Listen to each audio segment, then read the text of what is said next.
여러분, 우리가 식당 내부를 떠올려 보면 숨을 수 있는 공간이 어디가 있을까요? 저는 생각보다 많이 떠올려지지가 않아요. 홀은 너무 오픈되어 있고 그나마 주방이나 냉동창고 정도? 그런데 사실 이런 식당에서 천장이나 벽은 보통 누군가가 숨을 공간으로 생각이나 하겠어요? 그런데 2017년 1월 10일 평범한 중국인 이민자가 운영하던 한 중식당에는 바로 이런 생각지도 못한 공간인 천장에서 5살짜리 애슐리가 발견됩니다. 소금이 가득한 플라스틱 컨테이너 안에서 웅크린 채로 말이에요. 오늘 사건은요, 미국 오하이오주의 한 중식당 천장에서 싸늘한 죽음으로 발견된 5살짜리 여자아이 애슐리의 이야기예요. 그런데 충격적이게도 이 중식당은 바로 애슐리의 부모님이 운영하는 식당이었어요. 아니 도대체 어떤 일이 있었길래 부모님이 운영하는 식당에서 5살의 애슐리가 이런 생각지 못한 공간에서 발견이 됐는지 자세히 알아보도록 할게요. 2017년 1월 9일 저녁 9시쯤 오하이오주 잭슨타운십 912로 한 통의 전화가 걸려오는데요. Hey, what's going on? I can't find my daughter. Okay, how old is she? 5. She just turned 5. When's the last time you seen her? This afternoon probably. Around what time? 3, maybe 4. 3 haven't seen her. 지금 남자가 5살짜리 자기 딸을 찾을 수 없다면서 신고를 한 거예요. 오후 5시 정도부터 전화를 한 시점인 9시 정도까지 거의 4, 5시간 동안 딸을 못 봤다는 이야기거든요. 뒤이어 이 남자는 본인이 아내랑 함께 중식당을 운영한다고 설명을 하면서 식당 뒤쪽에 매트리스가 하나 있는데 가끔 딸들이 거기서 잔다고 말을 해요. 6살과 5살의 두 딸이 있는데 지금 5살짜리 딸이 실종된 상황인 거예요. 그러면서 하는 말이 분명히 거기서 자고 있었거든요. 제가 큰딸을 학교에서 데려왔고 아내랑 저랑 큰딸이랑 모두 애슐리가 자고 있는 걸 봤어요. 그리고 자게 냅두고 그냥 일을 하러 갔고 그러다 일이 바빠지고 나중에 청소를 하다가 문을 열었더니 없는 거예요. 라고 말을 합니다. 근데요, 아무리 바빠도 5살의 어린 딸인데 4, 5시간 동안 신경을 못 썼다는 게 뭔가 이상하지 않아요? 그리고 저는 더 이상하게 느껴졌던 게 지금 딸이 실종 신고를 하는 아빠의 목소리가 너무 침착하다는 점이었거든요. What was she wearing? She's wearing a purple winter coat. I don't know what those things are called, but they're not jeans. They're like Like leggings? yeah. What color were they? Grayish. Okay, and you haven't seen her in 5 hours? About, yeah. I mean, she was there sleeping. I mean. 뭐 이성을 잃지 않으려고 그랬던 걸 수도 있지만요. 전화를 한 남성의 이름은요, 리앙자오이고요. 사건 당시에는 34살이었고 어린 시절 미국으로 이민을 온 시민권자입니다. 뉴욕 퀸즈에서 자라다가 오하이오주로 이주를 하게 된 것 같아요. 그리고 그의 아내 밍밍채는요, 당시 29살이었고 불법 체류자 신분으로 미국에서 거주하고 있었던 것 같아요. 2010년 3월 리안과 결혼을 했고 아마 리안과 결혼을 하면 신분 문제가 해결될 거라 생각을 했겠죠? 어쨌든 둘은 결혼 후 2010년 10월 첫째 딸 조조를 출산하고 2011년 12월 30일 오늘의 사건 주인공인 둘째 딸 애슐리 자오를 출산하게 됩니다. 애슐리를 알던 사람들은요, 밝고 명랑한 아이로 기억을 했어요. 사교적이고 예의 바른 성격으로 만나는 사람마다 호감을 샀고 자연스럽게 사람들은 애슐리를 좋아할 수밖에 없었고요. 리안과 밍밍은요, 2011년 오하이오주 잭슨 타운십에 앙스라는 이름의 중식당을 열어 운영하기 시작해요. 이 식당이 지역에서 금방 인기를 끌게 돼서 중국 음식 테이크아웃 식당으로 엄청 좋은 평가를 받고 있었나 봐요. 사람들은 이 집의 음식과 분위기를 좋아했고 부부는 이 중식당을 통해 가정을 꾸려 나갔어요. 근데 지금 이 메뉴 보이세요? 메뉴가 거의 뭐 수백 가지나 되는데 이 식당에서 일하는 사람은 두 부부밖에 없었거든요. 사실 이 많은 요리랑 또 서빙을 둘이서만 하는 거라 자녀가 있는 상황에서 바쁜 식당을 운영하는 게 현실적으로 얼마나 힘들었겠어요. 왜 우리도 맞벌이 부부들이 그래서 친정이나 시댁에 아이들을 어릴 때 많이들 맡기잖아요. 리안과 밍밍도요, 이런 현실적인 이유 때문에 애슐리가 태어나고 얼마 안 돼서 중국에 있는 친조부모에게 맡기고 식당에 집중하기로 결정을 해요. 어쨌든 생계를 꾸려 나가야 하니까요. 그래서 애슐리는 4살까지 할머니, 할아버지 밑에서 자라고 5살이 돼서야 다시 부모님과 함께 살게 됩니다. 근데 부부는 식당을 계속 운영하고 있는 상태에서 갑자기 두 자녀를 키우게 되는 거잖아요. 물론 자기 자녀이기는 해도 직원도 없이 식당을 바쁘게 운영하면서 첫째 조조만 케어를 하다가 애슐리까지 돌봐야 하는 상황이 된 게 정말 심적으로 신체적으로 얼마나 힘들고 스트레스로 다가왔겠어요. 솔직히 일하면서 제 몸 하나 건사하기 힘든 걸 생각하면 이 부분은 이해가 될 것 같기도 해요. 그래도 힘들지만 이렇게 내 가족을 위해 바쁘게 식당 운영을 잘 해오다가 2017년 1월 9일 사건이 발생하게 됩니다. 리양이 딸이 실종됐다면서 아까 들으셨던 것처럼 911에 신고를 하게 된 거고 경찰은 추가 조사를 하기 위해 출동을 하게 돼요. 그리고 이게 어린 애슐리를 찾기 위한 대규모 수색의 시작이 됩니다. 애슐리가 실종되고 지역사회는 모두 걱정과 불안에 휩싸였는데요. 다들 아끼던 어린아이였고 갑자기 이렇게 흔적도 없이 사라졌다니까 얼마나 무서웠겠어요, 모두. 리양이 말하기를 식당 뒷문이 열려 있어서 밖으로 나갔을 수도 있다라고 말을 했고요. 이 말을 듣고 경찰은 수색 범위를 넓히기 시작합니다. 가게 뒤편은 물론이고 뒤편을 따라 근처에 있는 공원, 호수, 그리고 숲까지 대규모 수색이 시작되었고 사람들은 애슐리를 위해 기도를 하고 또 일부 시민들은 애슐리를 함께 찾기 위해 직접 나서기도 했어요. When I leave work today, I am going to drive around the back. I'm going to do my own little search. She was the sweetest little thing. I just loved her so much. Every time I would go in to pick up food from them, she was always behind the counter and she would talk to me. 그리고 당시가 1월 추운 겨울이었거든요. 그래서 애슐리가 밖에 있는 거라면 사실 얼마나 버틸지도 모르는 상황이었어요. 자, 근데 이렇게 열심히 많은 사람들이 동원이 돼서 수색을 하고 있지만 밖에서의 수색이 성과가 없는 거예요. 그래서 경찰들은 다시 식당 쪽으로 시선을 돌리게 되고 식당 구석구석을 수색하기 시작해요. 그러다가 이 식당에 왜 사람이 들어갈 수 있는 대형 냉동고 있잖아요. 왜 방처럼 되어 있는 그게 있었는데 그쪽을 살펴보는데 거기에 웬 사다리가 있는 거예요. 그래서 여기 웬 사다리지 싶어서 그때부터 그 위쪽을 보기 시작을 했죠. 경찰들이. 왜냐면 사다리를 사용해서 올라갈 만한 공간이 있다는 거잖아요. 자, 그러다 발견을 하게 됩니다. 냉동고 위쪽에 틈 같은 뭔가가 있는 거예요. 보니까 기어 들어갈 수 있는 수납장 같은 공간이 있었어요. 사실상 이 공간이 냉동고 위쪽과 천장 사이에 있는 작은 창고 같은 공간이라고 보시면 돼요. 경찰들은 올라가서 손전등을 켜고 막 살펴보기 시작을 합니다. 이것저것 잡동사니들이 있는 창고 같았어요. 그래서 처음엔 별게 없어 보여서 이상하다 싶던 찰나 저 깊숙이 플라스틱 박스 같은 게 있는 거예요. 경찰은 손을 깊이 뻗어 꺼내봅니다. 박스를 꺼내 확인을 해보니 소금으로 가득 뒤덮여 있었어요. 자, 그리고 소금을 걷어냅니다. 그리고 거기엔 웅크린 자세의 애슐리 시신이 있었어요. 발견한 날은 리양이 911에 신고한 다음 날인 2017년 1월 10일이었어요. 애슐리의 부모 리양과 밍밍은 곧 체포가 되는데요. 하지만 애슐리가 어떻게 죽었는지 알아야 되잖아요. 그래서 형사들은 둘을 각각 신문하게 돼요. 처음에는 애슐리 시신을 발견을 했다는 걸 말하지 않은 상태로 신문을 시작했거든요. 그러니까 밍밍은 모른다고 딱 잡아뗍니다. 전 모르겠는데요. 몰라서 말씀드릴 수가 없어요. 이런 식의 태도를 유지했는데 그래서 경찰은 이후 애슐리 시신이 발견됐다고 말을 하면서 무슨 일이 있었는지 말하라고 압박하기 시작합니다. We found Ashley Where? in the restaurant. In the restaurant? Yes. So we're trying to play Ming. She's dead. She's dead in your restaurant, honey. That's where she's at. Found her. And Ming Ming, you know what happened yesterday. You do.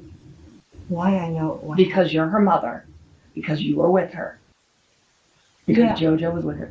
You know what happened yesterday. Okay? So we can keep playing this game. But you know what happened. And we need to figure out what happened. I only can say I saw her sleep the other dad, And then and then we can find her last night. do you think your husband did something to her? No, Do you think he had anything to do with it? How about JoJo? Do you think JoJo had something to do with it? Are you sure? of course not. Why? Because they're just kids. What happened to your daughter? Which one? Just Ashley? Ashley, you're not even crying. I can't. Why? Because I can't. I don't have any waters anymore. 지금 이렇게 밍밍이 계속 시치미를 떼고 있잖아요. 그랬더니 남자 형사가 이 이후로 언성을 높이면서 말을 하기 시작해요. 자, 알았으니까 애슐리한테 무슨 일이 일어난 거야? 당신 식당에서 어떻게 죽게 됐냐고. You do get it. You do get it because she's dead. 밍밍, 당신 딸이 죽었다고. 애슐리가 소파에 있던 것도 아니고 침대에 있던 것도 아니고 당신 레스토랑에서 죽어 있었다고 라고 밍밍을 압박하면서 나중에는 문을 잠그고 둘만 남아 얼굴을 마주보고 대화를 하게 돼요. 형사는 밍밍과 같이 팔을 책상에 걸치고 침착하면서도 단호하게 다시 물어봅니다. What happened? How did she die? Yeah, kill her. What happened? Just kill her, and then she died. How did you kill her? Did you hit her? Did she trip? Did she fall? I don't understand that, sir. Okay. Did you hit her? Yeah. Okay. How'd you hit her? How? Yeah. What Your happened? hand to do that? Okay. Yeah. How many times did you hit her? I don't know. What did you do with her after you got her time? Nothing. Just never there. Word. Okay. 결국 이렇게 자신의 범행을 시인하게 되고 애슐리가 죽고 나서는 남편한테 알아서 처리하라고 했대요. 제가 진짜 밍밍과 리앙의 자세한 자백 내용을 듣다가 어린 애슐리가 겪어야 했던 일들이 너무 마음이 아픈 거예요. 애슐리가 친조부모님 밑에서 4살까지 자랐다고 했잖아요. 근데 다시 부부에게 돌아왔을 때 배변 훈련이 잘 안 돼 있었고 그 부분이 밍밍을 성가시게 한 거예요. 이 배변 훈련이 잘 안 된 거에 대해서는 애슐리 탓을 계속 하면서 밍밍이 평소에도 엄청 짜증을 내곤 했답니다. 그러다가 사건 당일 밍밍이 그날따라 스트레스가 엄청 심했고 평소에도 식당도 바쁜데 애슐리까지 돌봐야 해서 한껏 예민해진 상태였어요. 그런데 애슐리가 기저귀에 볼일을 본 거죠. 그걸 발견하고는 완전히 이성의 끈을 놔버리게 됩니다. 아니 근데 애슐리는 5살이잖아요. 아직 그런 어린 나이에 배변 훈련이 제대로 안 된 거면 애를 탓할 게 아니라 부모가 당연히 이해하고 전적으로 책임을 지고 교육을 시키는 게 맞는 거잖아요. 근데 그 순간 애한테 화가 나서 자기 딸을 주먹으로 계속해서 때렸고 심지어 머리를 잡고 바닥에 내리치기까지 했답니다. 그리고 아빠 리앙은 거기서 그냥 지켜만 보고 있었어요. So, you're 5 years old, still don't know how to poop and potty. And my wife got angry and hit her head on the carpet, 2 times. And initially she was breathing. She was still breathing then. And Did you see your wife do it? yeah. 아이가 저렇게 맞았는데 괜찮다 생각하는 게 말이 되나요? 그러면서 하는 말이 처음엔 지쳐서 자는 거라고 생각을 했대요. 그러다 애슐리가 토를 하면서 코에서 심지어 초록색 액체 같은 게 뿜어져 나오는 것을 보고는 화장실에 데려가서 씻깁니다. 씻기고 거실에 눕힌 뒤 잠시 후에 확인하러 갔을 때 애슐리의 숨이 끊어져 있었고 아빠 리앙은 기겁을 하게 됩니다. 하지만 경찰에게 사실을 말하면 그들의 삶을 송두리째 뺏긴다는 두려움에 부부는 사실을 은폐하는 결정을 하게 돼요. 딸이 죽은 사실보다 지금 본인들 삶에 피해가 갈까봐 두려웠다는 게 진짜 소름이네요. 어쨌든 사실을 숨기려면 알리바이를 만들어야 하잖아요. 그래서 죽은 애슐리를 옷을 입히고 차에 태우고 아무렇지 않은 척 식당으로 가요. 식당에 있는 침대에 애슐리를 눕혀 잠을 자는 것처럼 만들어 놓고 리앙이 큰딸 조조를 학교에서 픽업해 옵니다. 식당에 온 조조는 애슐리가 자고 있는 것을 확인하게 되고요. 이러면 실제로 조조는 애슐리가 자는 거라 생각할 거 아니에요. 나중에 경찰에게 거짓이 아니라 진실을 말하게 되는 거일 테니까 이를 통해 신빙성 있는 상황을 만든 거예요. 지금 일부러. 와 진짜 저는 자기 큰딸을 이용해서 알리바이를 만들었다는 게 너무 최악이었어요. 이후 밍밍은 리앙에게 알아서 처리하라는 말을 하고 리앙은 애슐리를 플라스틱 박스에 소금과 함께 넣어 천장에 숨겨둔 거죠. 그리고 더 끔찍한 거는 그렇게 죽은 딸을 식당에 숨겨두고서는 태연하게 몇 시간 동안 정상 영업을 했다는 거예요. 그런데 여러분 자기 딸을 때려서 죽인 밍밍 정말 최악이긴 하잖아요. 근데 사실 아까 영상에서 밍밍이 애슐리를 죽였다고 자백을 할 때 굉장히 애매모호하게 말을 했어요. 그냥 죽였어요. 그랬더니 죽었어요. 뭐 이런 식으로요. 밍밍이 애슐리를 어떻게 죽였고 어떻게 죽었는지 정말 자세히 말한 건 사실 리앙이었거든요. 그래서 일부 사람들은 사실상 리앙이 애슐리를 죽였는데 밍밍이 큰딸을 위해 잘못을 떠안았을 거다라고 생각을 하더라고요. 아빠 리앙이 만약에 주 범인으로 감옥에 가게 돼서 평생 나오지 못하고 사실상 밍밍은 불법 체류자니까 추방당하게 되면 큰딸 곁에 아무도 남는 사람이 없는 거잖아요. 그래서 아마도 그걸 이용해서 리앙이 협박을 하고 밍밍이 받아들였을 거다라고 생각을 하는 것 같아요. 근데 저도 신문 과정에서 말하는 내용을 보면 리앙이 더 소름 돋긴 했어요. 리앙이 자기 딸 애슐리를 나중에는 계속 그것이라고 표현을 하거든요. 그리고 자신은 아내를 지키고 싶고 사랑하고 그런 남편인 것처럼 말을 하면서도 결국 아내의 범행을 디테일하게 쏟아냈거든요. 더 충격적인 거는 시신을 태울지 땅에 묻을지 심지어 바다에 던질까 하는 생각도 했다면서 시신 처리 옵션에 대해서 담담하게 설명을 하기도 했어요. 그리고 시신을 처리한 것에 대해서는 어떠한 죄책감이나 후회를 드러내지도 않았고요. 저는 이걸 보면서 진짜 사이코패스 같다라는 생각이 들었고 굉장히 수상하기도 했어요. 사실 애슐리 부검 결과가 심각한 뇌손상으로 인한 사망이었는데요. 이는 애슐리가 사건 당일 부상으로 죽기 전에도 이미 상당 기간 지속적인 학대를 당했을 수도 있다는 가능성을 보여줬어요. 문제는 그 학대가 밍밍뿐만이 아니라 리앙도 가담했을 수 있다라는 의심을 불러일으켰거든요. 저는 신문 가정을 보면서 충분히 리앙도 가담했을 거란 생각을 했어요. 어쨌든 결국 밍밍은 처음에는 살인 혐의로 기소가 됐지만 유죄 협상을 통해 본인의 유죄를 인정하면서 비자발적 과실치사로 혐의를 낮추면서 22년형을 선고받았어요. 22년? 아니 사실 많이 부족해 보이잖아요. 밍밍이 저지른 짓에 비하면 100년을 선고해도 모자랄 것 같은데 22년이라니. 근데 이 부분은 사실상 22년 후에 중국으로 추방될 것을 고려해서 형이 내려진 것 같아요. 그리고 한편 밍밍이 변호사는 리앙이 아내와 딸 모두에게 폭력을 행사했고 리앙 역시 똑같이 책임이 있다고 주장을 했지만 리앙은 12년형만 선고받게 됩니다. 이 역시 유죄 협상을 통해 혐의가 낮아진 상태이고요. 사람들은 리앙도 똑같이 잘못했는데 12년형만 내려진 것에 대해 엄청 분노했어요. 그쵸, 사실 리앙이 죽이진 않았다 하더라도 그 죽음을 지켜보고 시체를 처리한 것만 해도 사실 공범이잖아요. 거기에다가 정황상 리앙이 아내뿐만 아니라 애슐리에게 지속적으로 폭력을 행했다는 의심이 드는데도 아내보다 형량은 훨씬 적은 게 사람들은 이해가 안 갔던 거죠. 한편 애슐리의 언니 조조는 이후에 어떻게 됐을까 하고 찾아봤는데 사건 이후 조조의 행방이 거의 알려지지 않았더라고요. 아마 뭐 할머니한테 보내줬을 수도 있고 보호시설로 갔을 수도 있겠죠. 사실 저는 조조가 이런 어린 나이에 이런 엄청나고 충격적인 일을 겪고 앞으로 살아가야 할 날들을 생각하면 너무 마음이 아프더라고요. 사람들은 밍밍과 리앙이 좋은 사람 같아 보였다라고 말을 해요. 한때는 지역사회 모범 구성원으로 보이던 부부가 자기들의 5살짜리 딸 애슐리를 죽인 가해자가 됐다는 사실은 모든 사람들을 충격에 빠뜨렸어요. 그렇게 잔인한 방식으로 딸을 죽였다는 것 자체가 이해가 안 되기는 하죠. 어떤 사람들은 이런 말을 했어요. 이 사건을 기억한다. 내가 엄마가 된 지 얼마 안 됐을 때였는데 사람이 어떻게 그런 짓을 할 수 있는지 정말 상상조차 할 수가 없었다.